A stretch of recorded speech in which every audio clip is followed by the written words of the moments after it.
Welcome back to the Cruise Dynasty Podcast. It is I, Matt Hammond, Austin Kraft, back in the building. What's up, Kraft? What up? What's going on with you today? Man, just doing the same old, talking some football, which is from when we're recording this, about a week away, about a week and 2 days away. So I can't wait. Rams and Bills. Rams and Bills, trash. I need to make sure I got some players in that game, though. I'm sure we got plenty in that game. If you ain't drafting right. Shoot, I might not got any in that game. Oh, wait. You know I got my guy Cooper Kupp, the white goat. You know I got him. There you go. Leading scorer all year last year. Yep. Today we're going to talk some tight ends, and we're going to dive into some news first. But before we do, I just want to say, add the podcast and add me on Twitter, @CrewMattHam. Kraft, I really just don't even want to talk about tight ends, but for the people out there, I feel like we are obligated and must do so. Yeah, I'm with you on that one. Tight ends is not my forte whatsoever. They suck, man. In my last draft, I didn't even draft one. Yeah, I just picked one up off waivers as soon as the draft. Yeah, man. Tight ends, it's just we'll see if it works. It is what it is at the tight end spot. Like, there's about, in the past there was about 5 that you want. Now I'd say there's probably about 3 that you want. Maybe even 2 that you want. So seems like they've been getting so injured lately too. Like ones that were like the Kittles and the Wallers and stuff. Like, it's just so hard to figure it out every single year. Well, shoot, before we hop into that, let's talk some news. Some big news going on. Brian Robinson just got popped in the leg a few times. I think I heard he was in D.C. They was trying to rob his car or something. Got shot in the leg. Just another reason to not play for the Commanders.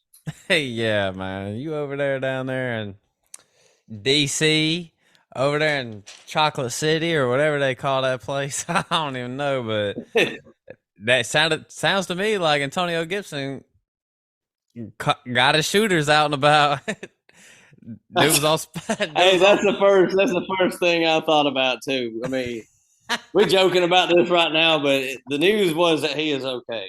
Yeah, stable condition. Released from the hospital. Got shot in the butt. Oh, is that what happened? The butt? The glute. Got that Forrest Gump. Got that Forrest Gump injury up in here. I mean, I don't know, man. Washington ain't the place to be. I ain't never heard of folks getting shot up in Green Bay, but yeah. I don't know. Brian Robinson getting Forrest Gumped. Jimmy G re-signs with the 49ers. And before you comment, I just want to all my haters out there who hated on me for having Trey Lance so low in my dynasty rankings.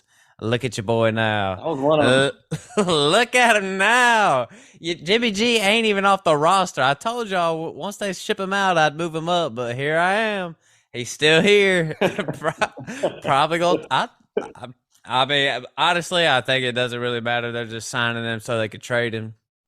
But what do you think? It's still a little scary, when you're drafting Trey Lance now, because, I mean, even for him with his job, it's like you're one mistake away from losing your job because somebody behind you is capable of leading you to the playoffs and to the NFC Championship. So, yeah. I mean, I don't think I look at Lance any different, but I would not be surprised if Lance, shits the bed the first couple games and Jimmy G is in there. Yeah, I agree. Because Lance played so bad.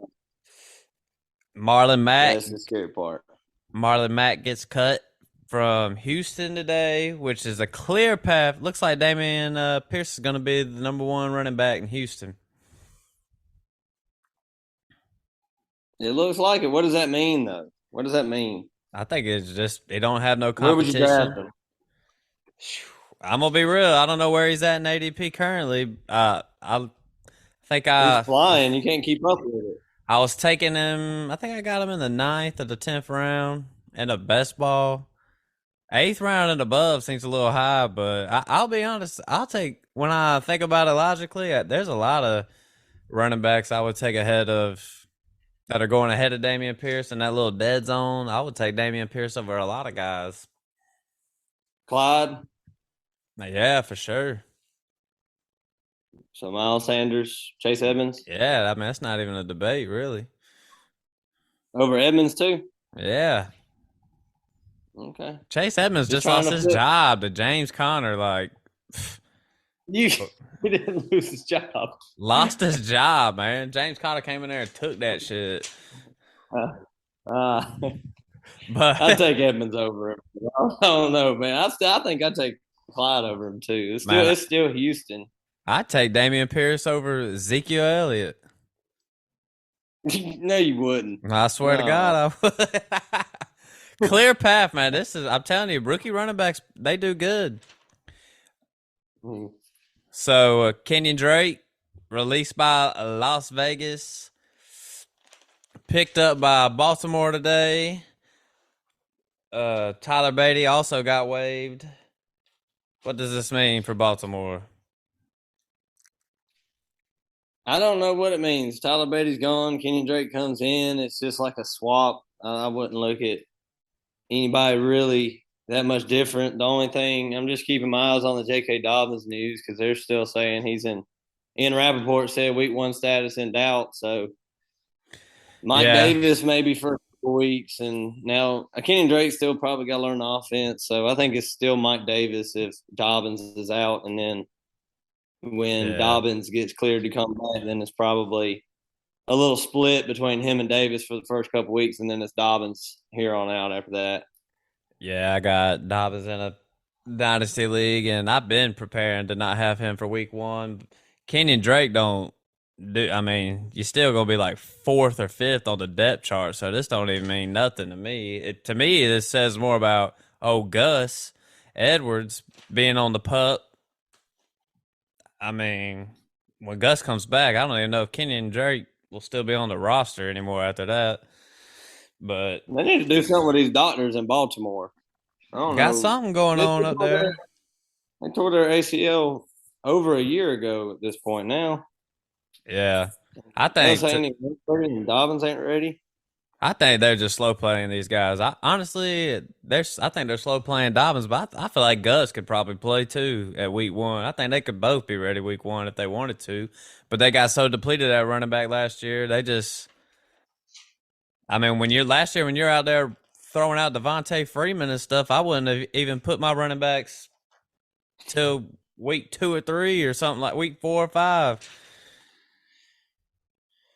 Yeah, I mean, I don't know what to think about Dobbins and all them at this point. It's getting riskier and riskier as it goes, but I still right I on the was edge thinking he could boom, but he's getting close to bust range to me.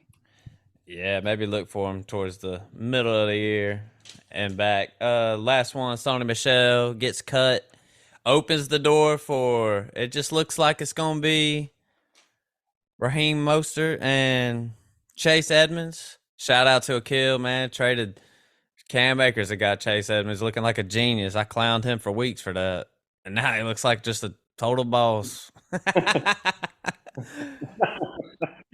Oh man. But going back to the Brian Robinson thing, um, all the hate we've done on Antonio Gibson, I guess we Yeah, just have to erase it. I was yeah. just thinking about that Forget because you everything mentioned we the trade in the said. league, and I thought because I traded Antonio Gibson in the dynasty league, I felt so good, and now I'm just like, come on. And then been drafting Brian Robinson left and right. So Man, I'm telling you, man, I was in a best ball draft with P. Miller, and I even told him, I was like, I'll take Brian Robinson Like it was like way ahead of his ADP, but Antonio Gibson was falling so much. I was like, whenever you thinking that you might want to take Gibson, that's where I'd take Robinson. He took Robinson, and then I swear, like 5 minutes later, this dude had it had came out of this dude got shot. I was like, dang. I mean, like, how did it happen so quick? You knew it before you told Phil to do Man, I was gonna draft him. I'm glad Pete Miller did it. Shout out to Pete Miller. it. Let's Pay attention to that news. You need your best sources, man. yeah, Miller definitely. had that slow play on that phone. He didn't have the notifications on. But yeah, let's just hop onto these tight ends real quick. Let's just do it quick, man. I don't even want to keep talking about tight ends all day. Uh They just lame. Man. yeah, so I'll just start. I'll do the top three real quick. I'm gonna say I went Travis Kelsey, Mark Andrews, Kyle Pitts. You have Andrews, Kelsey, and Schultz.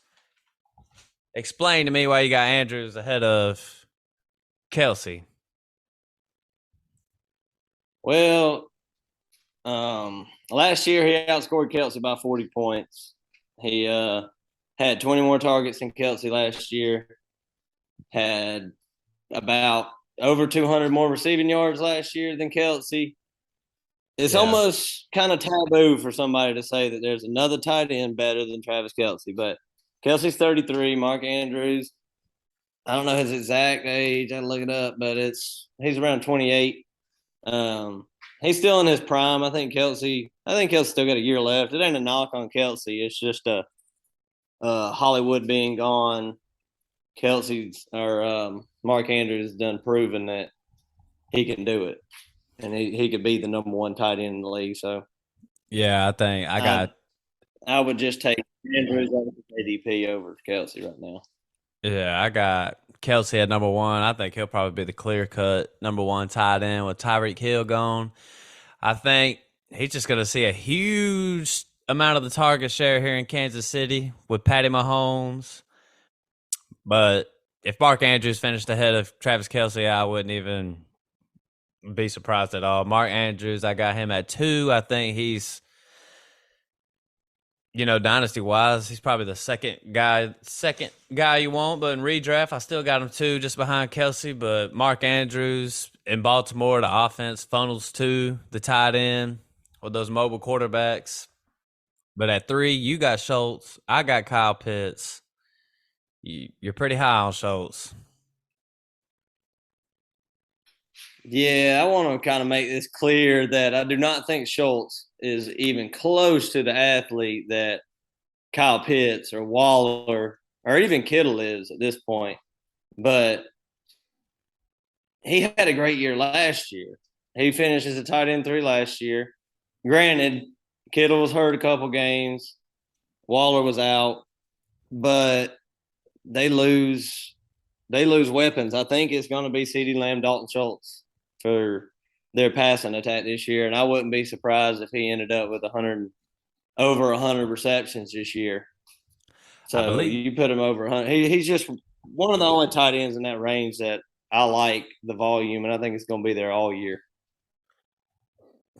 Yeah, Schultz definitely going to get a large percentage of the target share. I got Schultz at four. I believe he finished fourth last year. Definitely in the top five. Basically, Dallas is just going to be CD and Schultz. I still put Kyle Pitts at three. I think Kyle Pitts, I've been fading Kyle Pitts, but I would still keep him at third. He's going to get a large amount of the target share too.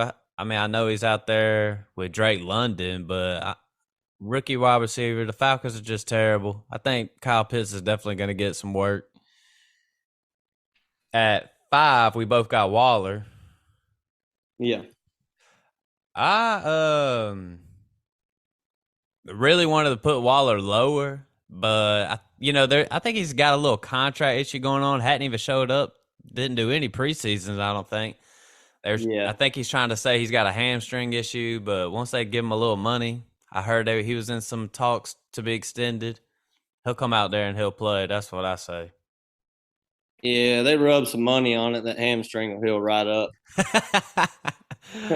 And just get a little bit of them Benjamins rubbing on it, and he's like, "Oh, I feel so much better now.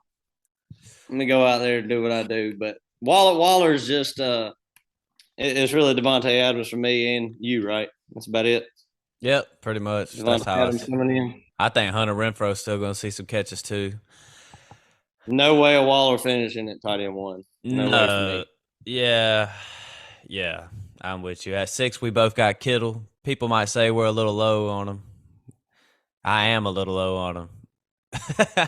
Well, who do you put him over? I mean, who do you put him over though? I mean, uh, Yeah, out of the names we just named, I mean, I don't feel like if you switch them up just a little bit, it would be that crazy between Waller and Kittle. yeah, I don't. Yeah, Kittle. I just if Jimmy G was the quarterback all year, I might would move Kittle up. I just think San Francisco's gonna be a little run heavy this year with Trey Lance. So I just think the opportunity just goes down for Kittle. I still wouldn't mind having him, but I think his ADP's at like in the 4th round or something like that. I'm not sniffing that at Crazy. all. Nah, I think there's like a big six after we just named our six. I feel like that them six. Like you got Mark Andrews and Kelsey in their own, echelon of great tight ends, and then after Yeah. that, there's a tier of them four, and then it drops off a cliff after that. So at 7, I got Goddard. You got Goddard at 8. I'm not really high on Goddard.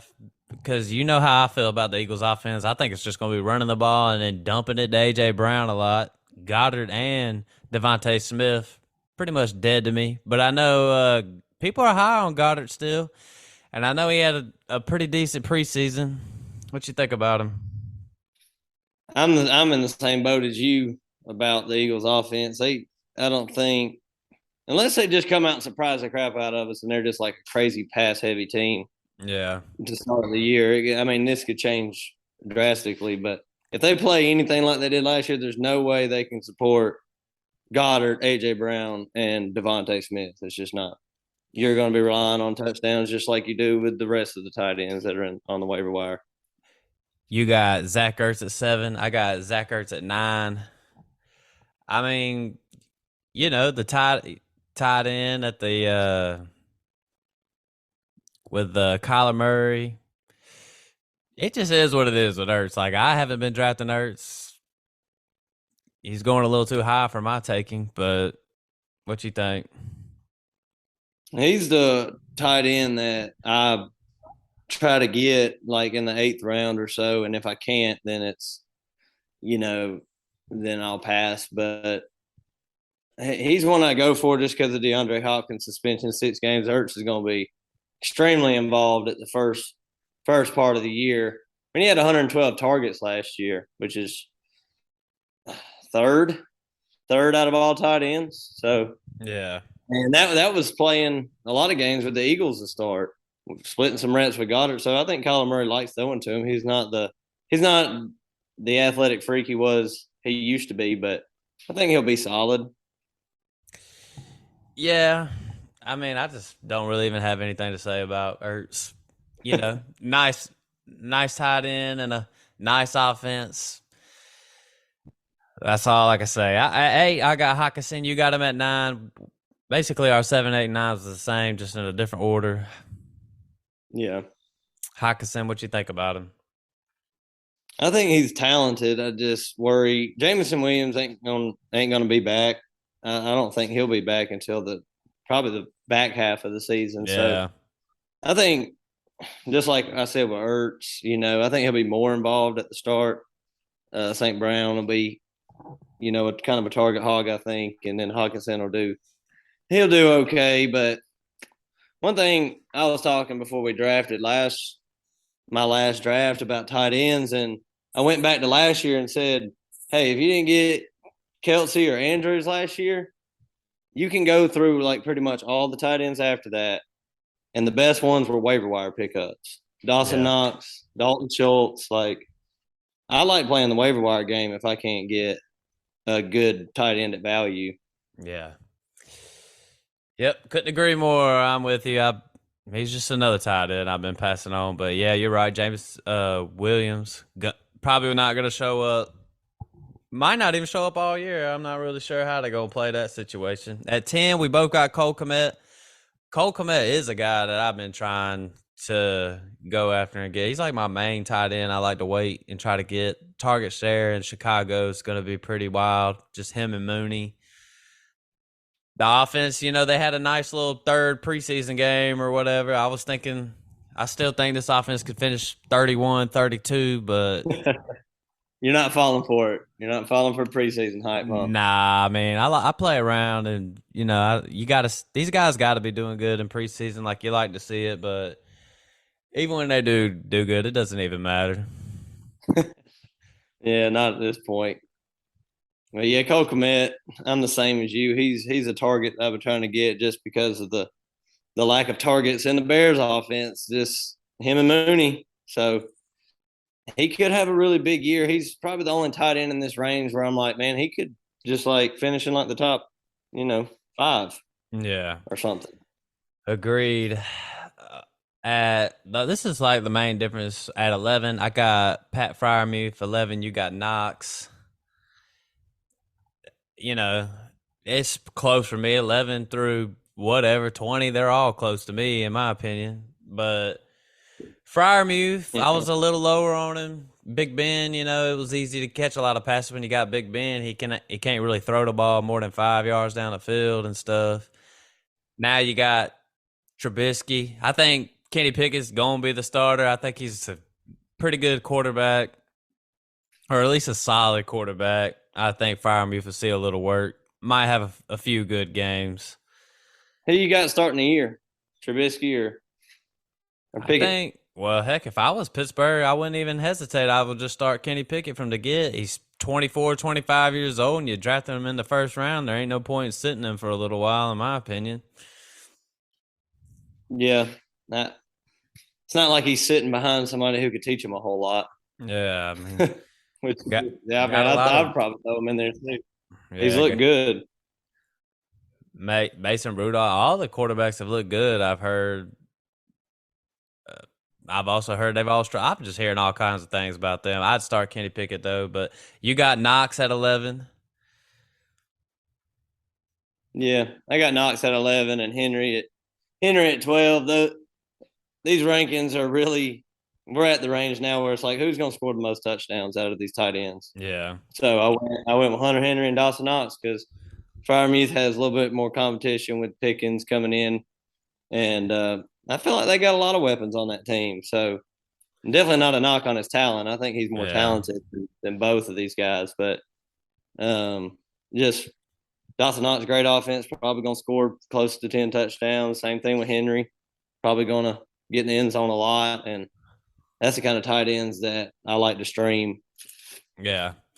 Well, yep, I'm with you. I had Hunter Henry at 12 too, so not much really to say. But before we do wrap things up on these tight ends, I'll tell another tight end that I've been waiting and trying to go get Irv Smith. If I can't get Cole Kmet, I'll go out there and try to get Irv Smith. I didn't put him in my 12 because I don't know what the hell is about to happen with Irv Smith, but at least you got a tight end and a pass happy offense. Third year, I think, going into his third year. Yeah, he's had some flashes, but he's kind of like the fire muse for me, where it's just like there's so many mouths to feed. Yeah. Basically, if you're in your redraft leagues, I would just tell you if you're not going to get one of those really top two guys, I would wait and try to get Komet or Irv Smith. That's how I see it. And I feel like all of them top guys are getting overdrafted. Yeah. Like, I mean, every single one of them, like, man, I would wait. I'd just keep waiting. Like, if you can get them at value, that's great. But I ain't drafting Kelsey like at the 12th pick. Nah, me neither. I did take Mark Andrews at the back of the second. Yes. I've never had a tight end, so in that one league with you, I went ahead and did it. It was the first I've time never, ever. I've never had one. It feels pretty nice. Fill out that Yeah, it is crazy, but man, that wraps up these tight ends. You got anything to say to these people before we just wrap it up? Man, appreciate y'all listening to these rankings. And this was our last one, but Yeah. I talked to Matt a little bit earlier today. Got to make a correction for my QB rankings. He been on my ass. So, but other day left out old Dak Prescott out of all 24 quarterbacks that every single one of them. Didn't do that on purpose though. Yeah. Got to I catch some got hate for Dak. that. Yeah, I'm gonna move. I just forgot his name. He's so forgettable face.